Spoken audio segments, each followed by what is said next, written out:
Good morning, class 10. Let us continue with the chapter Nationalism in India. We stopped on page number 65 and we have to start a new heading today, how participants saw the movement. Let us now look at the different social groups that participated in the civil disobedience movement. Why did they join the movement? What were their ideals? What did Swaraj mean to them?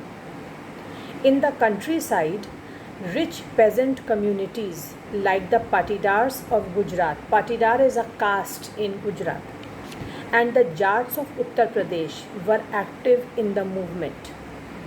Being producers of commercial crops, they were very hard hit by the trade depression and falling prices. As their cash income disappeared, they found it impossible to pay the government's revenue demand. And the refusal of the government to reduce the revenue demand led to widespread resentment. These rich peasants became enthusiastic supporters of the civil disobedience movement. Underline, how did they react to the civil disobedience movement? These rich peasants became enthusiastic supporters of the civil disobedience movement, organizing their communities, underline all this, and at times forcing reluctant members, that means those members who were showing their unwillingness towards joining the civil disobedience movement, reluctant members to participate in the boycott program. So they not only participated themselves, but they also encouraged those members to take part in the civil disobedience movement who were not very willing to join it. But they were deeply disappointed when the movement was called off in 1931 without the revenue rates being revised. So when the movement was restarted in 1932, many of them refused to participate. The poorer peasantry was not just interested in the lowering of revenue demand. Most of them were small tenants cultivating land they had rented from landlords. As the depression continued, depression is economic depression. As the depression continued and cash incomes dwindled, the small tenants found it difficult to pay their rent. They wanted the unpaid rent to the landlord to be remitted. That means it should be totally excused. They should be excused totally from paying the rent. They joined a variety of radical movements, often led by socialists and communists. Apprehensive of raising issues that might upset the rich peasants and landlords, the Congress was unwilling to support no rent campaign in most places. So the relationship between the poor peasants and the Congress remained uncertain. Next page. What about the business classes? Now we shall read how did the business classes react to the civil disobedience movement. Did they join or did they refrain from joining? How did they relate to the civil disobedience movement? During the First World War, Indian merchants and industrialists had made huge profits and become powerful. Keen on expanding their business, they now reacted against colonial policies. Underline, how did the business classes react? Keen on expanding their business, they now reacted against the colonial policies that restricted business activities.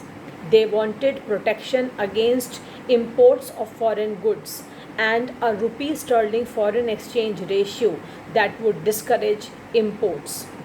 To organize business interests, they formed the Indian Industrial and Commercial Congress in 1920 and the Federation of the Indian Chamber of Commerce and Industries in 1927. Led by prominent industrialists like Purushottam Das, Thakur Das, and G.D. Birla, now underline from the industrialists, start underlining from here. The industrialists attacked colonial control over the Indian economy and supported the civil disobedience movement when it was first launched. They gave financial assistance. Underline all this because it tells how did the industrialists or the business classes support the civil disobedience movement. They gave financial assistance and refused to buy or sell imported goods. Most businessmen came to see Swaraj as a time when colonial restrictions on business would no longer exist and trade and industry would flourish without constraints. So they were looking forward towards that time when colonial restrictions on their business will not exist and the industry would flourish, the Indian industries would flourish without any check from the foreign powers. So underline till constraints. But after the failure of the Round Table Conference, business groups were no longer uniformly enthusiastic. They were apprehensive of the spread of militant activities and worried about prolonged disruption of business as well as of the growing influence of socialism among the younger members of the Congress. The industrial working classes did not participate in the civil disobedience movement. Underline this. The industrial working classes did not participate in the civil disobedience movement in large numbers except in Nagpur region. As the industrialists came closer to the Congress, workers stayed aloof. But in spite of that, some workers did participate in the civil disobedience movement, selectively adopting some of the ideas of the Gandhian program, like boycott of foreign goods, as part of their own movements against low wages and poor working conditions. There were strikes by railway workers in 1930 and dock workers, that means who work on ships, dock workers in 1932. In 1930, thousands of workers in Chota Nagpur tin mines wore Gandhi caps and participated in protest rallies and boycott campaigns. But the Congress was reluctant to include workers' demand as a part of its program of struggle. It felt that this would alienate industrialists and divide anti-imperial forces. You don't have to learn anything in this paragraph, children, by and large. Another important feature, now the next paragraph is very important. How did the women show their participation?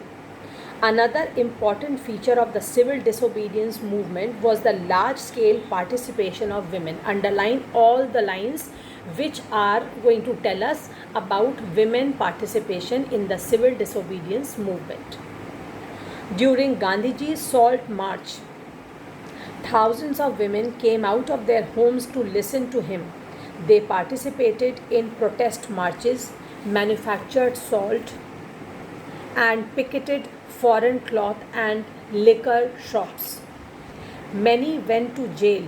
In urban areas, these women were from high caste families.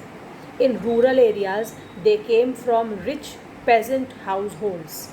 Moved by Gandhiji's call, they began to see service to the nation as a sacred duty of women. That means whether they belong to poor families or they belong to rich families, women in large numbers joined the civil disobedience movement.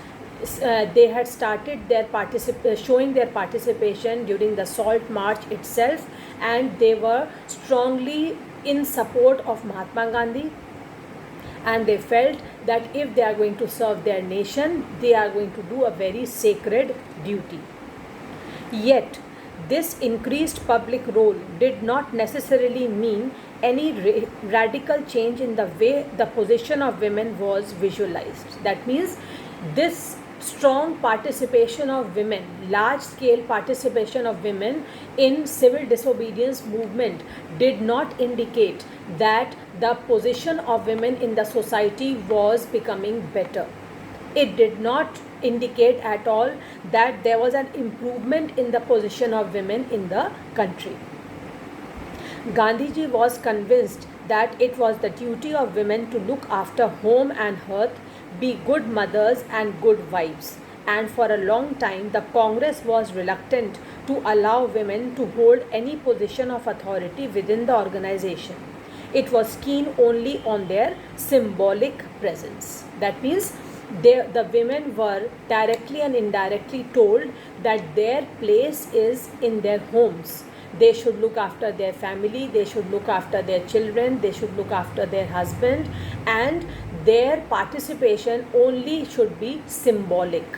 The Congress wanted that the participation of women in the political field should be only symbolic. That means just they should say that they are in support of what Mahatma Gandhi is doing or what the Congress wants, but they should not come out of their homes and join the rallies, raise slogans, follow marches. They should not demonstrate like this, but they should be at home, they should look after their homes, their families, and only symbolic participation of women was allowed. The limits of civil disobedience.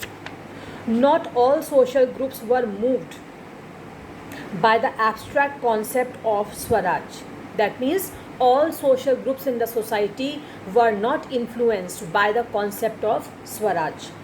One such group was the nation's untouchables, who from around the 1930s had begun to call themselves Dalit or oppressed.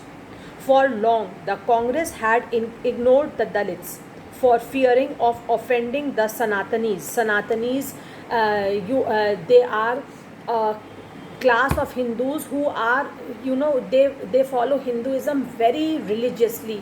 Means they cannot see or they cannot bear any harm being caused to their religion or their religious sentiments. The conservative high caste Hindus, just now I told you that they could not bear a single thing being done in the society which could cause harm to Hinduism or their religious beliefs. I am reading this again. For long, the Congress had ignored the Dalits for fearing of offending the Sanatanis, the conservative high caste Hindus. But Mahatma Gandhi declared that Swaraj would not come for 100 years if untouchability was not eliminated. The line which I will read now, I'm sure you must be aware of this, that Mahatma Gandhi called the untouchables as Harijan, or the people of God. He called the untouchables Harijan, or the children of God. Organized satyagrah to secure them from entry into temples and access to public wells, tanks, roads and schools. You must have heard, children, that in those days the untouchables were considered the lowest sections of people in the society. They were the Shudras. You have studied all this in your primary classes. And they were not allowed to draw water from public wells. They were not allowed to enter the temples or study in the schools where others go to study. There was a lot of discrimination between them and other sections of people in the society. So Mahatma Gandhi did not want this kind of discrimination to be continued. As far as the untouchables were concerned, they were called as Harijan or children of God, and he organized satyagrah so that they could be allowed entry in the temples, they could be allowed entry in schools, they could get an access to public wells, etc. He himself cleaned toilets to dignify the work of the Bhangi, the sweepers, and persuaded upper caste to change their heart and give up the sin of untouchability. But many Dalit leaders were keen on a different political situation to the problems of the community. They began organizing themselves. Who? The Dalit leaders. They began organizing themselves, demanding reserved seats in educational institutions. The Dalit leaders wanted reserved seats in educational institutions. Underline all this. And a separate electorate that would choose Dalit members for legislative councils. A separate electorate means the voting I am telling you the meaning of separate electorate. The voting population of a country is divided based on religion, caste, etc., and they vote only for their electorate. So if here there would have been a separate electorate, that means the Dalits would become a separate section of the voting population in the country, and they would only vote for Dalits, and they would secure their seats in the legislative councils. Political empowerment, they believed, would resolve the problems of their social disabilities. That means they were of the opinion that if they would become politically strong, if they would enter into politics and get some reserved seats in the legislative councils, then they would be able to become stronger and they will be able to solve the problems of their social disabilities. The problems which they were facing in the society, that they were degraded, they were considered untouchables, they were not given the same status in the society, all these problems could be resolved once they entered the political field. Dalit participation in the civil disobedience movement was therefore limited, particularly in the Maharashtra and Nagpur region, where their organization was quite strong. Dr. B.R. Ambedkar, who organized the Dalits into the Depressed Classes Association in 1930, clashed with Mahatma Gandhi at the second round table conference by demanding separate electorates for Dalits. So, who supported the Dalits as far as separate electorate was concerned? Dr. B.R. Ambedkar. When the British government conceded Ambedkar demands, Gandhiji began a fast unto death. When the demand of Dr. Ambedkar to have a separate electorate for the Dalits was supported by the British, then Mahatma Gandhi started fast unto death, because he did not want this policy of separate electorate for Dalits to be brought about in the country. Gandhiji began fast unto death. He believed, now he underlined why he was opposing it. He believed that separate electorates for Dalits would slow down the process of their integration into society. Because if such a policy was adopted, separate electorates for Dalit, then other sections of the society also could have demanded separate electorates for them. It would lead to breaking up of the society. It would hamper the unity of the country. It would disrupt the unity of the country. Rather, it would allow the people to divide themselves into different sections on the basis of caste, creed, or religion. So Gandhiji believed that separate electorates for Dalits would slow down the process of their integration into society. Ambedkar ultimately accepted Gandhiji's position, and the result was the Pune Pact of September 1932. Children, this pact is very important. Underline that the Pune Pact was signed between whom and in which year. You have to learn this, you should remember this. The Pune Pact was signed between Dr. Ambedkar and Mahatma Gandhi in September 1932. It gave the depressed classes seats, reserved seats in provincial and central legislative councils. Underline what was provided through the Pune Pact. It means the Pune Pact. It gave the depressed classes reserved seats in provincial and central legislative councils, but they were to be voted in by the general electorate. That means their seats would be reserved. That provision was given to them, but the process of electing them would be the same as elections are held for other candidates in the country. Separate electorate was not going to be set up for them. They would not be given the disadvantage of separate electorate, because it would disrupt the integration of the country. It would be harmful for the unity of the country, but they were given this provision that seats would be reserved for the Dalits in the provincial and central legislative councils. So all these lines till general electorate is very, very important, and you must learn what was the provision of the Pune Pact. The Dalit movement, however, continued to be apprehensive of the Congress-led national movement. Some of the Muslim political organizations in India were also lukewarm in their response to the civil disobedience movement. That means some of the Muslim political organizations were not very eager in showing their participation in the civil disobedience movement. After the decline of the non-cooperation Khilafat movement, a large section of the Muslims felt alienated from the Congress. From the mid-1920s, the Congress came to be more visibly associated with openly Hindu religious nationalist groups like the Hindu Mahasabha.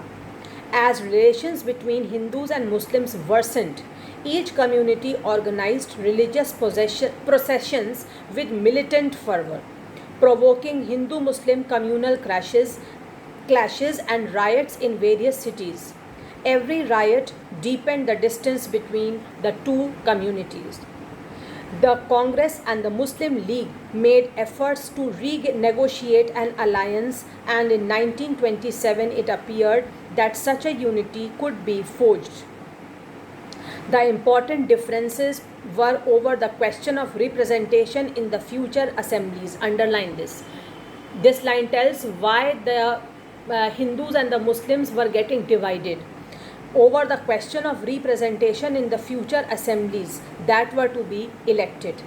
Muhammad Ali Jinnah, one of the leaders of the Muslim League, was willing to give up the demand for separate electorates if Muslims were assured reserved seats in the Central Assembly and the representation in proportion to population in the Muslim-dominated provinces. Underline all this.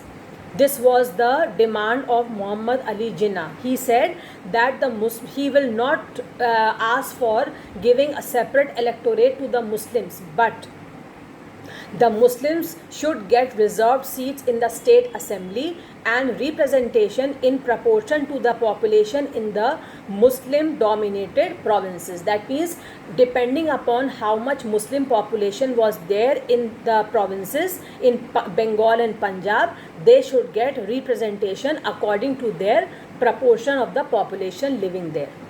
Negotiations over the question of representation continued, but all hope of resolving the issue at all parties conference in 1928 disappeared when M.R. Jaikar of the Hindu Mahasabha strongly opposed efforts at compromise.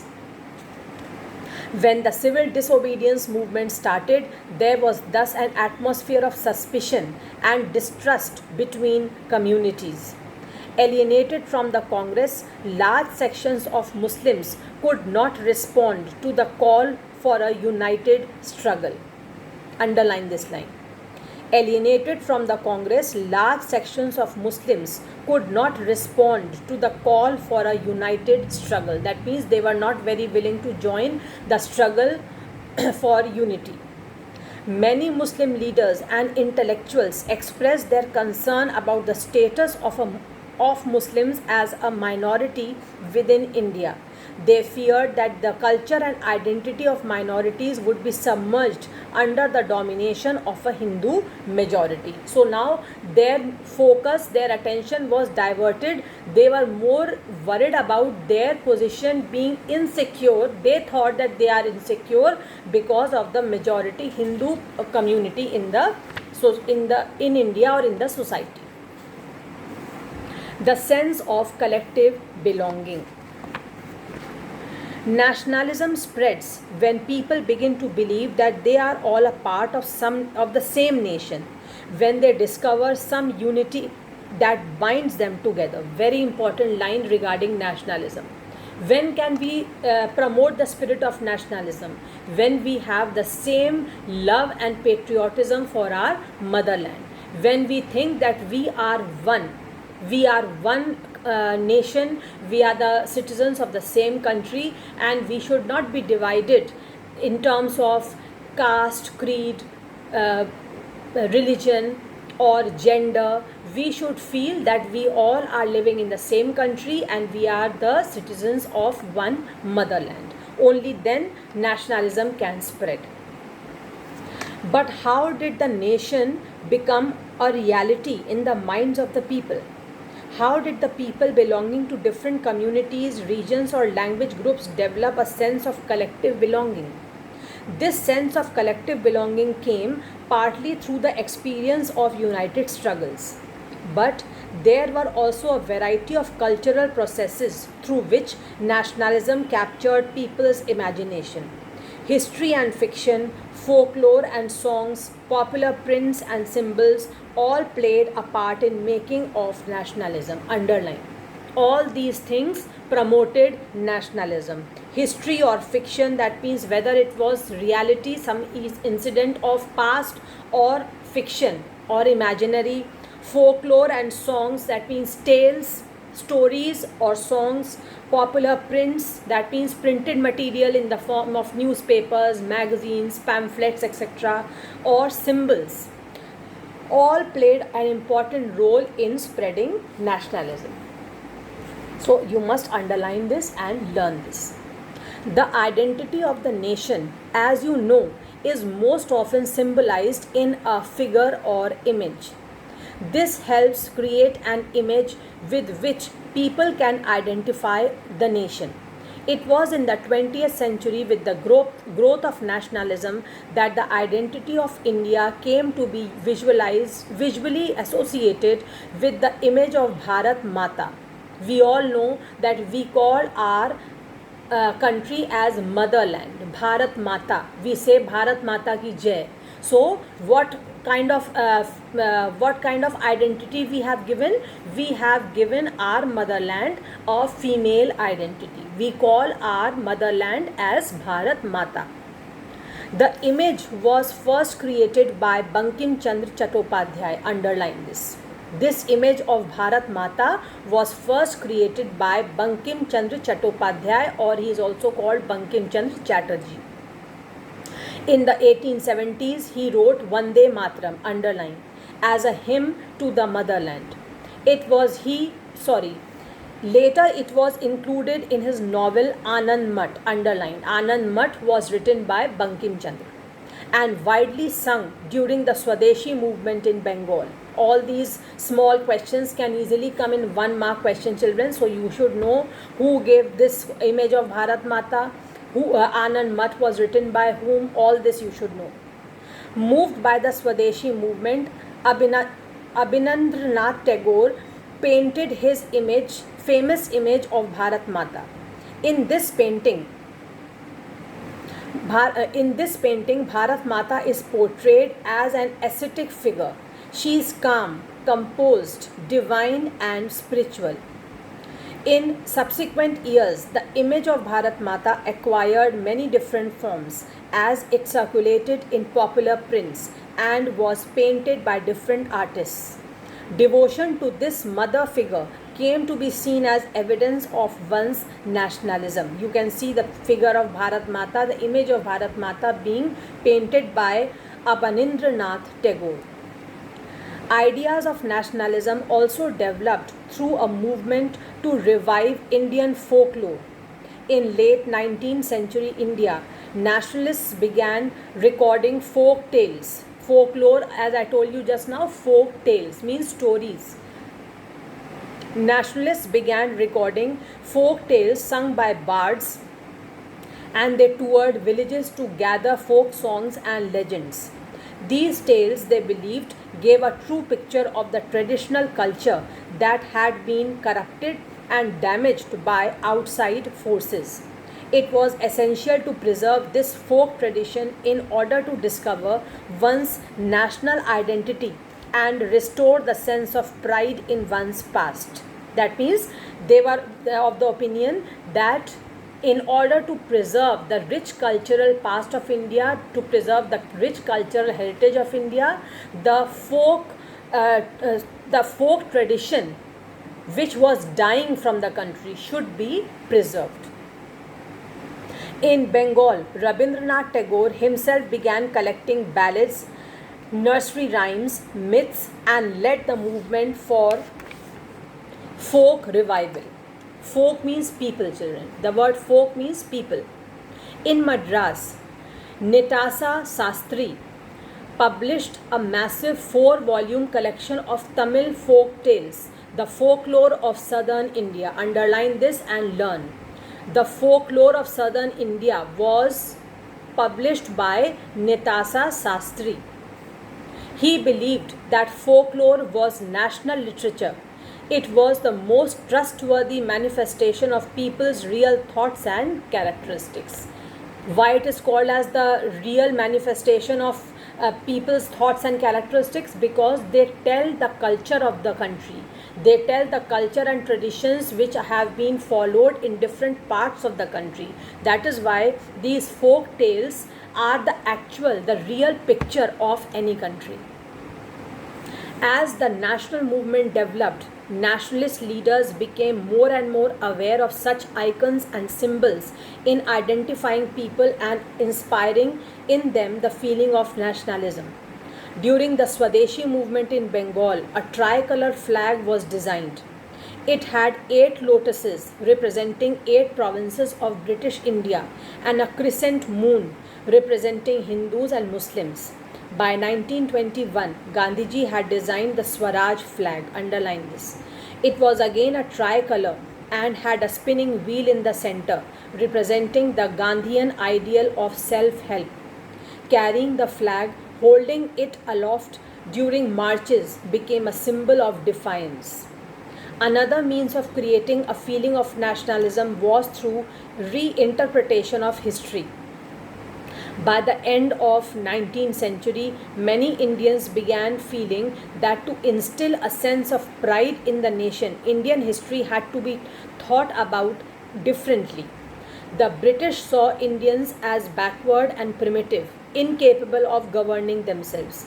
In response, Indians began looking into the past to discover India's great achievements. You have studied about India's past, India's rich cultural past in some of the chapters of history in your previous classes also. In response, Indians began looking into the past to discover India's great achievements. They wrote about the glorious developments in ancient times when art and architecture, science and mathematics, religion and culture, law and philosophy, crafts and trade had flourished. This glorious time, in their view, was followed by a history of decline when India was colonized. That means the Indians were very well aware that their past was very rich. They were very well aware of their rich art and architecture, science, maths, religion, culture, philosophy, etc. But